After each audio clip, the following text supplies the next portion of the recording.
Despite dropping the dramatic tiebreaker to the Twins last night, all-star third baseman Brandon Inge and the Tigers were in a fight for the American League Central title all season long.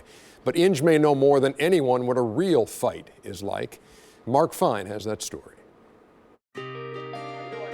In 2003, Brandon Inge's wife, Shani, suggested he pay a visit to Mott Children's Hospital in Ann Arbor, Michigan. It wasn't long into that first visit that Inge realized these kids would change his life more than he would change theirs. How are you? Nice to meet you. Thank you. It's amazing. Day-to-day grind in baseball, you play 162 games, you have a bad day at work for us. It's nothing compared to a bad day at work, what these kids go through on a particular day. I mean, they're dealing with life and death situations. We're dealing with a win or a loss. So I just like the way that it put everything in perspective for me. Between Shani's volunteer work and Brandon's frequent visits, countless friendships have spawned. In June of 2006, Brandon met Steve Lebdell. Steve was 20 years old and suffering from Hodgkin's disease.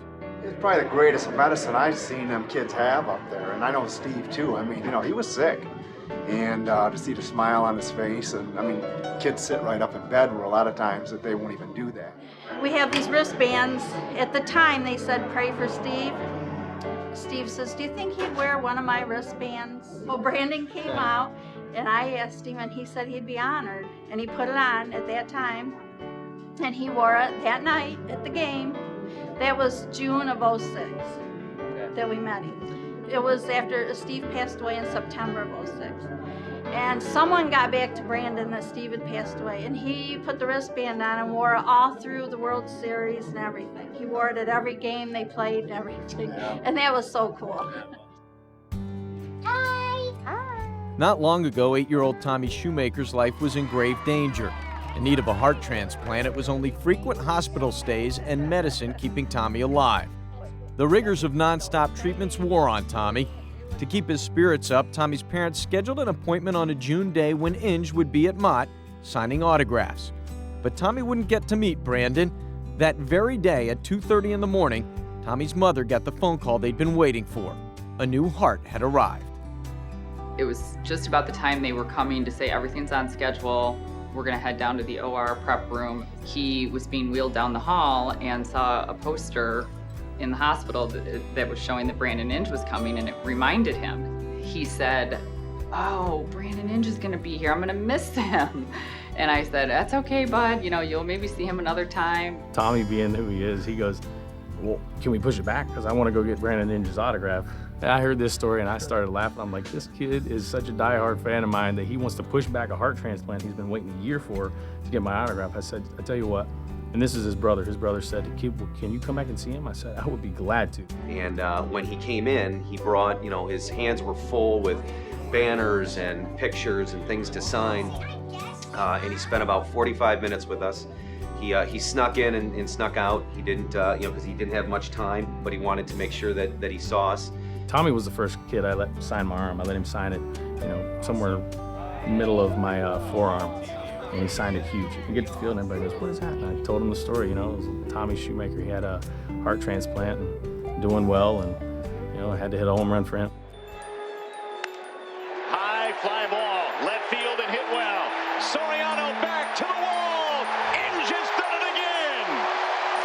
A two-run shot for Brandon. He hit a home run for Tommy. Tommy Shoemaker. That home run is for you, bud. Later that same game, the Tigers won in dramatic fashion, and Tommy showed his new heart was working just fine.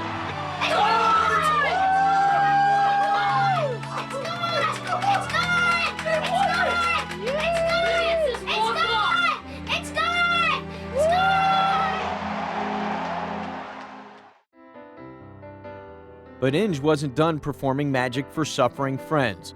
5-year-old Noah Bjorkman, a terminally ill cancer patient, has already dealt with more than anyone should have to deal with. At one point, Noah had been pounded with so much radiation that he had to be quarantined because he was literally radioactive. Steroids and a blend of 15 pills taken twice daily allow Noah to walk and play, at times looking very much like a normal 5-year-old boy. Early this summer, Noah met Brandon. It took a lot of energy to get him out of bed. And when he knew that Brandon was coming and we got him on the steroid that helped, he is such a tough kid. He fights his way through everything. And he does that just because of his will to be here and keep going. I think Brandon has given him that. Still, Noah was very sick. In August, Diana was told there was nothing else the doctors could do to save her son's life. No more surgeries, no more treatments, and very little time. So like any good mom, Diana asked her son if there was anything else he wanted. He wanted some toys, another visit from his friend Brandon, and one more thing. You're sitting there and you're talking to him, and you know in the back of your mind he's going to ask that question that you don't want to hear. And it's like, can you please hit me a home run tonight? And every kid wants to ask the question, but when it comes out, you have to make the decision right there. And mine has always been, I promise you I'll do absolutely everything I can in my power to do the best I can to hit you a home run tonight. And then that night, first at bat, facing Garza from Tampa, and man, I had 2 strikes on me, and I'm like, come on, just get a ball up and put a good swing on it.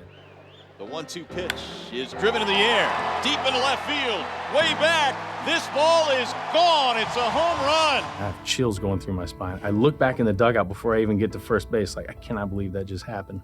I'm getting chills right now even talking about it, but it's the best feeling ever. And he's got Noah's name right on his arm right there, the right forearm. How about that? Noah, that one is for you. To be able to give that little kid just one little glimpse of hope and something that might brighten his eyes for that night, it was all the guys understood it, and they all came up and gave me a big hug right after the at-bat, and that's when I just broke down. I lost it. I was bawling in the dugout. I couldn't help it anymore, Do you ever think, man, maybe this is too much? I don't think that way, only because I try to look at the bigger picture. These kids didn't choose to have cancer. These kids didn't choose to have, heart transplants, leukemia, etc. I'm in a situation where I can give back. But at the same time, I know going into it what the deal is. If I can make their life better, I'm all for it. I don't care how much it hurts me, because these kids enjoy it. How good a story is that? Told by Mark Fine, produced by Bert Bondi. And a look at Brandon Inge that you may not have been aware of as you watch the Tigers play this year. Cal, your thoughts as you watch that piece?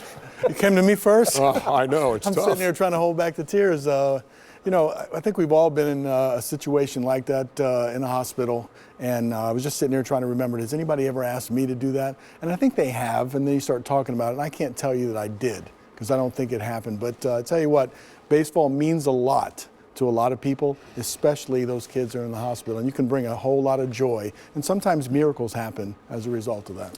Yeah. You talk about perspective, and you look at this point of his professional career, and this has got to be tough day after losing to Minnesota yesterday, and you're knocked out of a chance to be in the postseason, but he can go back to that. And he always knows, he never loses that perspective of this is a game and this is real life. Great stuff from Brandon Inge. We'll be back with more in a minute.